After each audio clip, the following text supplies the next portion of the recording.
होंगे उनका सिर्फ आपको एलसीएम निकालना है, ठीक है। सिर्फ डिजिट चेंज करेगा एग्जामिनर, लेकिन आपने देख लिया ना स्मॉलेस्ट कॉमन मल्टीपल जैसी पूछे तो नंबर का आपको क्या निकालना है, एलसीएम निकालना है। तो चलिए एलसीएम लेते हैं।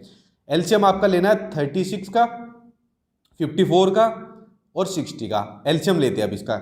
6 से काट देते हैं, 6 6 जा 36, 6 9 जा 54, 6 10 जा 60, ठीक है। उसके बाद काटते हैं, 3 से काटते हैं, 3 2 जा 6, 3 3 जा 9, उसके बाद 10 तो कटेगा नहीं। उसके बाद 2 से काटते हैं, 2 1 जा 2, 3 2 5 जा 10। अब इसका आगे तो कटेंगे नहीं, ठीक है। आपस में मल्टीप्लाई कर लेते हैं। 5 3 जा 15, 15 की 2 में करेंगे, 15 दूनी 30, 30 की 3 में करेंगे तो 90, और 90 की 6 में करेंगे तो ये आएगा आपका 540, ठीक है। तो इन नंबर का क्या निकल के आ गया, सबसे छोटा सारगुणज निकल के आ गया ना 540। इसको डिवाइड करना है 90 से, तो 90 से डिवाइड कर दो, 0 से 0 गई, और 54 को 9 से डिवाइड करेंगे तो आंसर आ जाएगा आपका 6, ठीक है।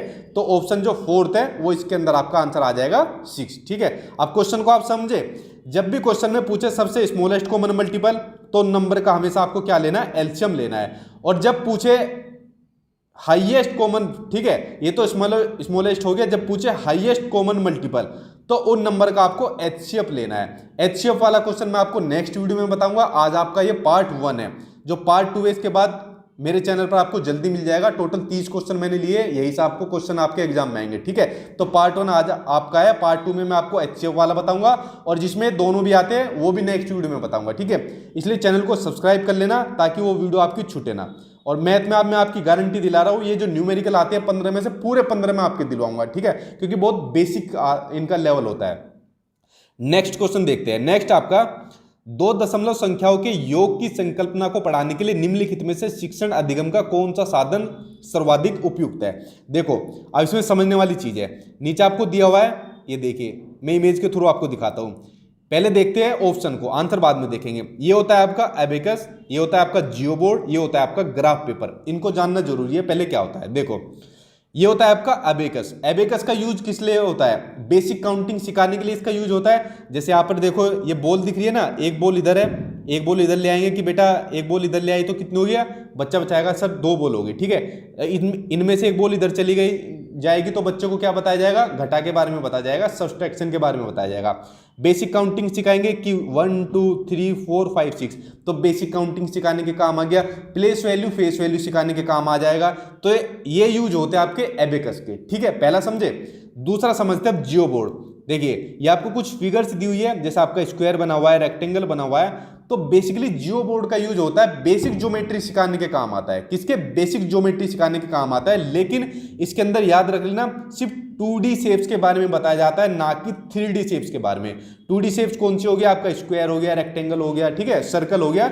सिर्फ 2D शेप्स के बारे में बताया जाता है जियो बोर्ड के अंदर। जियो बोर्ड भी आपका कंप्लीट हो गया। नेक्स्ट बचा आपका कौन सा, ग्राफ पेपर। देखिए ग्राफ पेपर जहां भी आपको देखने को मिलेगा वहां पर आपको डेसिमल नंबर जरूर देखने को मिलेगा, ठीक है। और जहां डेसिमल नंबर देखने को मिलेगा वहां ग्राफ पेपर आपको जरूर देखने को मिलेगा। आंख बंद करके आंसर लगा देना, आपका हमेशा सही होगा। क्यों, देखो जैसे एग्जामिनर ने पूछा था कि योग की संकल्पना पढ़ानी है, ठीक है, ये एडिशन कंसेप्ट बताना है, एडिशन का डेसिमल नंबर की। तो देखो यहां पर मान लीजिए 0.1 ले दिया, डेसिमल नंबर ले दिया, प्लस 0.2 प्लस 0.3, तो ग्राफ पेपर पे पॉसिबल है ना, जो आपको ये सामने खाने दिख रहे हैं इसके अंदर पॉसिबल है प्लस करना भी माइनस करना। क्या इसके अंदर पॉसिबल हो पाएगा इन दोनों के अंदर, नहीं। डेसिमल नंबर का चाहे योग पूछे घटा पूछे, वो सिर्फ ग्राफ पेपर ही पॉसिबल है, ठीक है। तो आंसर इसमें आपका क्या हो जाएगा, ग्राफ पेपर। इन सभी को समझ लेना, 1 नंबर का कंफर्म आता है, ठीक है।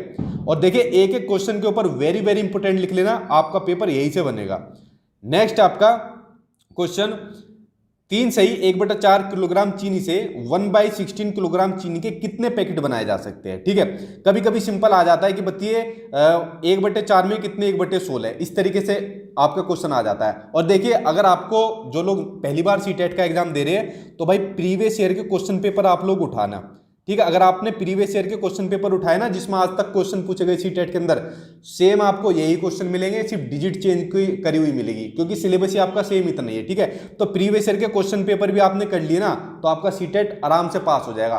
तो या तो मैं आप मेरे नोट्स ले सकते हो, या फिर जो यूट्यूब पर आपको बता रहा हूँ उसमें आप देख सकते हो। चलिए इसको सोल्व करते हैं। 3 सही 1/4, इसको सोल्व करिए।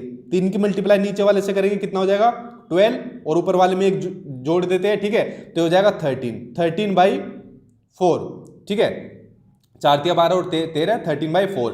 इसमें कितने किलोग्राम चीनी के पैकेट बनाए जा सकते हैं? 1/16, ठीक है। अब इसको सीधा सोल्व कर दो, 13/4 इंटू 16/1, काट दो इसको, 4 4 जा 16, 13 की 4 में करेंगे कितना आंसर आ जाएगा? 52 आंसर आ जाएगा, ठीक है। सिंपल सा क्वेश्चन था। जितने भी पेपर 1 में क्वेश्चन सिंपल है, बहुत बेसिक है, पूरे 15 में से 15 का आपका मैं स्कोर दिलाऊंगा, ठीक है। 15 में से 14 भी नहीं चाहिए मुझे, क्योंकि क्वेश्चन ही बहुत सिंपल होते हैं। नेक्स्ट पढ़ते हैं।